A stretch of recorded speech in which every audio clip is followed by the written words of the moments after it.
about 10 days after 9/11, I went through the Pentagon and I saw Secretary Rumsfeld and Deputy Secretary Wolfowitz. I went downstairs just to say hello to some of the people on the Joint Staff who used to work for me, and one of the generals called me in. He said, "Sir, you got to come in and talk to me a second." I said, "Well, you're too busy." He said, "No." He says, "We've made the decision. We're going to war with Iraq." This was on or about the 20th of September. I said, "We're going to war with Iraq. Why?" He said, "I don't know." He said, "I guess they don't know what else to do." So I said, "Well, did they find some information connecting Saddam to Al-Qaeda?" He said, No. He says, "There's nothing new that way. They've just made the decision to go to war with Iraq." He said, "I guess it's like we don't know what to do about terrorists, but we've got a good military and we can take down governments." And he said, "I guess if the only tool you have is a hammer, every problem has to look like a nail." So I came back to see him a few weeks later, and by that time we were bombing in Afghanistan. I said, "Are we still going to war with Iraq?" And he said, "Oh, it's worse than that." He said, he reached over on his desk and picked up a piece of paper. He said, I just got this down from upstairs, meaning the Secretary of Defense office today, and he said, "This is a memo that describes how we're going to take out 7 countries in 5 years, starting with Iraq and then Syria, Lebanon, Libya, Somalia, Sudan, and finishing off Iran." The truth is about the Middle East is, had there been no oil there, it would be like Africa. Nobody is threatening to intervene in Africa. The problem is the opposite. We keep asking for people to intervene and stop it. And there's no question that the presence of petroleum throughout the region has sparked great power involvement. Whether that was the specific motivation for the coup or not, I can't tell you, but there's always been this attitude that somehow we could intervene and use force in the region. Well, I think that Iran is a dangerous power. I think it's a hegemonistic power. It would like to have greater control in the Middle East. It is a threat to the nations in the Middle East, and as the President said, if it had nuclear weapons, it could be a threat to the United States as well.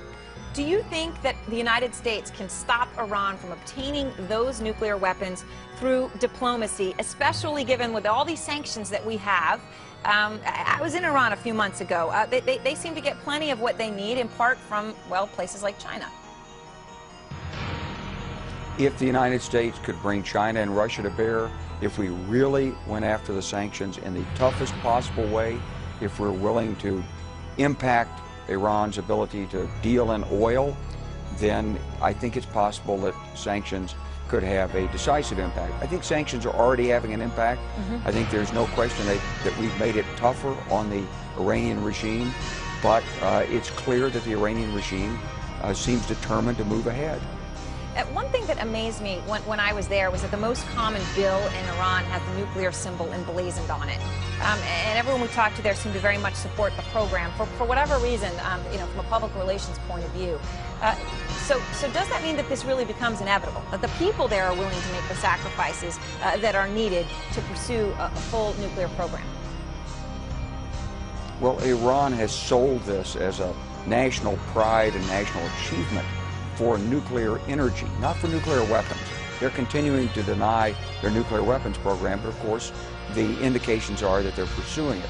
I think the President's had a very strong and proactive policy in this. I think he's been very tough-minded on it. He's offered diplomacy, he's offered dialogue, he's gone for tough sanctions, he's said no options off the table. And I think that what you're seeing is that we're approaching a decision point with respect to Iran.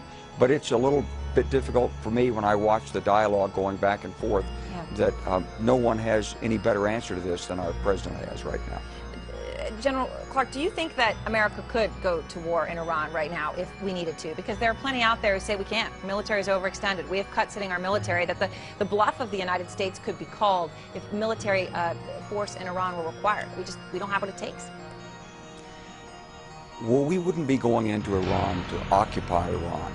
There's no requirement to do that. We would go in with some fairly significant strikes. I don't think they'd be limited just to the Iranian nuclear facilities, but it'd be much broader strikes against Iran's military and industrial complex and its ability to retaliate. Now, ultimately, we know the Iranians have a worldwide terrorist network. We know they would attempt to respond using terror, but I think that the overwhelming power of the United States would be very, very effective against Iran's conventional and unconventional military capabilities, especially in the Persian Gulf and in Iraq. General Clark, thanks so much for joining us. We appreciate it.